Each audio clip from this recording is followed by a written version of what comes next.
Happy Wednesday. We're continuing our series of devotions thinking about this theme of justice this week. And as Glenn said yesterday, and I want to just continue what Mike talked about in the sermon, is really developing and understanding why it is we want to spend time this week thinking about justice, the idea. It is not, as we have established, it is not an external force that exists that God is sort of valuing or looking at and trying to align himself with. Justice is something that starts with and is embedded in the character of who God is. So it begins with who God is, and it flows down into his creatures, into us. So we recognize justice, we care about it, we recognize when we see injustice because it is not aligned with the heart of God. So that's where we're starting with this. And so what I want to do is turn our attention to realize this is not a new theme. We're not talking about this because someone has recently published an article on some form of justice in the world today, but this has been a part of the conversation God has had with his people for a long time. I want to look at one of the minor prophets in the book of Amos chapter 5, that refers to justice a couple different times. So both today and tomorrow, we're going to look at what the prophet has said about this.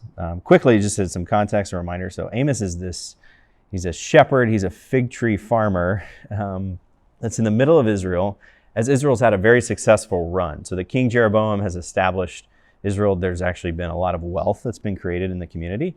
But with that wealth comes some challenges and some issues, and Amos is going to call those out and try to turn people's attention away from the success they've had as a country, and specifically maybe how they have been abusing workers or exploiting other people as a result of that. So even though they've had a lot of success, it's actually resulted in a lack of dependence on God, the starting point, and has created new idols that he's allowed to be established. And when they're worshiping these idols, those idols don't require them to act justly in the same way that God does.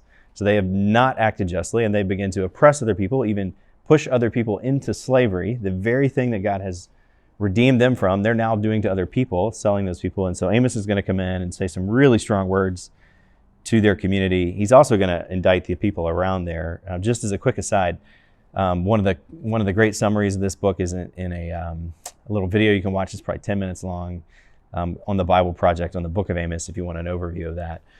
But it helps you see, and it geographically plots out Amos is writing letters to countries right around Israel. It almost draws like a circle around it, and you can see that in the middle of the circle is Israel, and he's going to have the strongest words and the most words for this community. So let me just read a couple verses for you. We're going to do a little bit more of this tomorrow, but Amos tells them to seek the good and not the evil, so that they will find life, or that they will live. Verse 14, and then the Lord Almighty will be with you, just as he says. And then he says this, hate evil, love good, and maintain justice in your courts.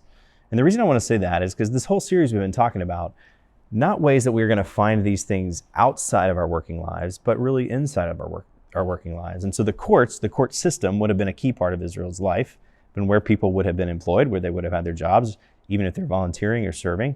It had been part of the system, and they're trying to establish justice inside their working lives. So today, I'm just encouraging you to think about the responsibilities that you have and how it is that you ask the question and you continue to reflect on ways that you yourself can represent the justice of God inside of the places that you work.